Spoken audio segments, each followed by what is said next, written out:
Hi everyone, I'm Bonnie from Really Reasonable Ribbon and Make Time to Craft, and today I'm going to show you how I create basic Kanzashi petals in slightly different sizes, like you see on this sample here. The lighter blue on the upper layer, the petals are slightly smaller than the ones on the bottom layer, which allows you to see the bottom layer better, and I like the way that came out. I actually stumbled upon this by accident while I was trying to perfect a method for making consistent sized petals. I was originally thinking I needed different widths of ribbon, but that would be a drag since then you have to have a stash of ribbon squares in different sizes, and it's hard to find grosgrain in widths other than the standard that are offered, at least in the US. I mean, you see 1/4 inch 3/8, 5/8, 7/8, and 1.5 inch all over the place.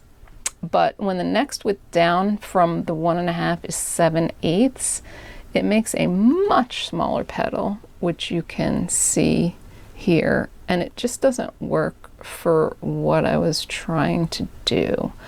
So let me show you what I discovered.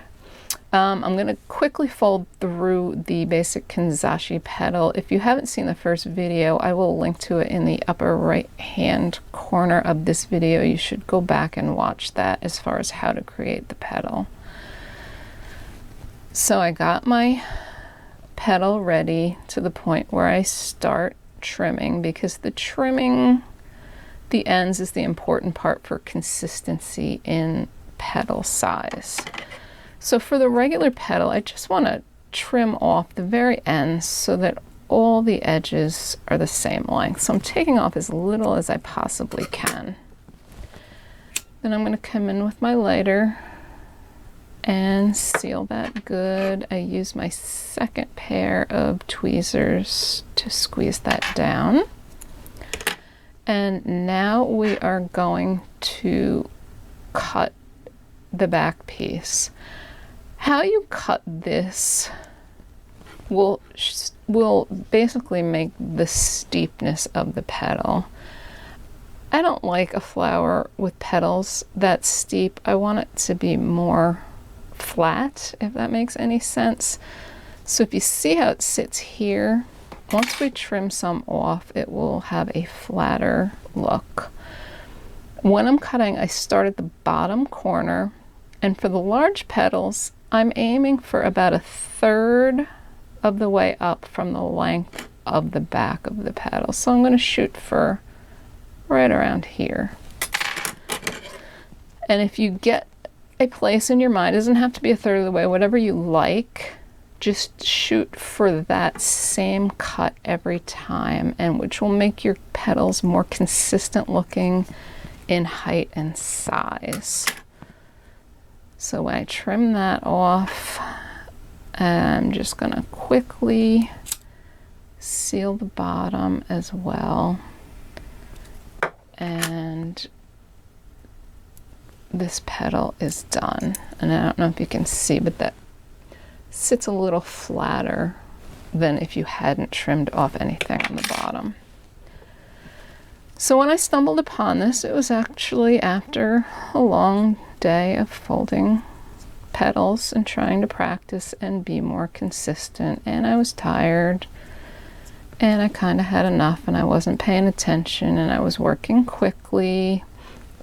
I think I clipped my pliers on in a different place than I normally do, not paying attention, and I cut like 1/3 of it off, and I went, oh no, that's way more than I wanted to cut off, but let me keep going.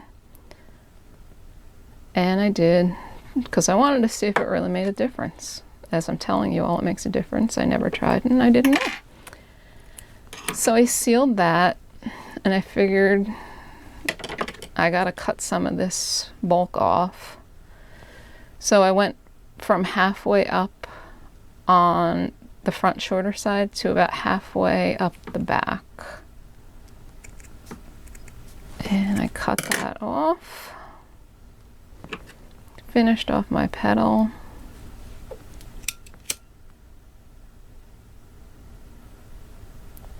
Just like I always do.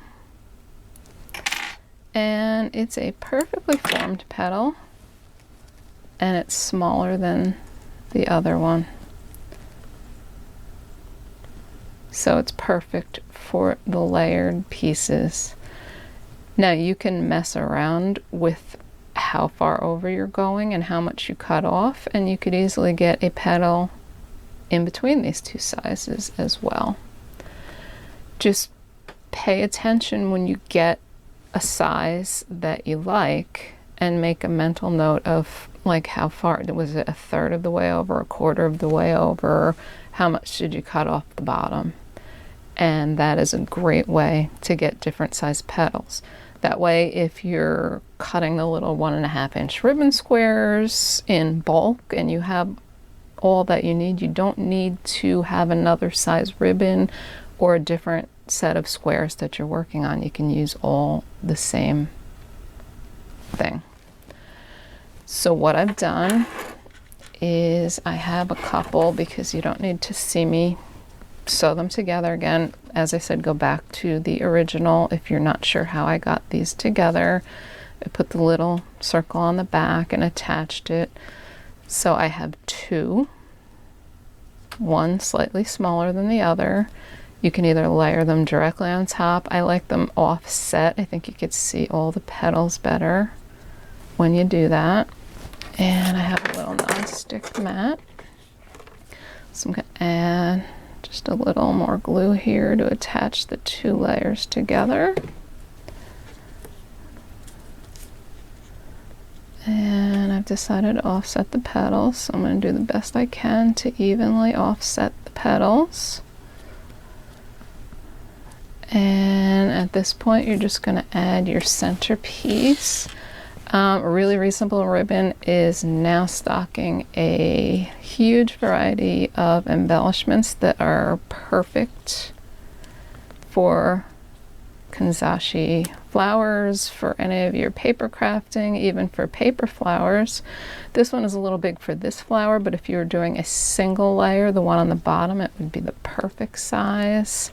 There's a lot of glitzy ones. Actually, this one is the one I used on this flower, which I really like. I think I'll go with this one for the purple flower. And there's also a large variety of sizes in the half pearls, which are always great for flower centers. So I'm going to add this to the center to finish it off.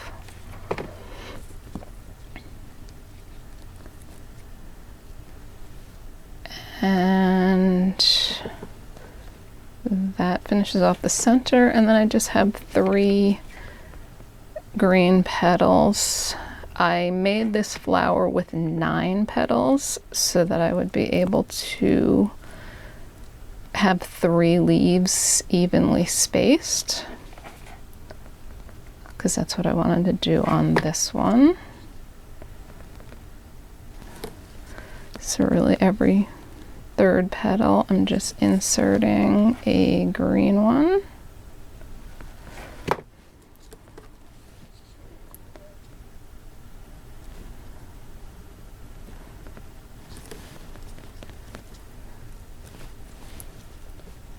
So you just do however you like it. On this one, I did 8 petals, and I just put 2 darker blue ones out the side.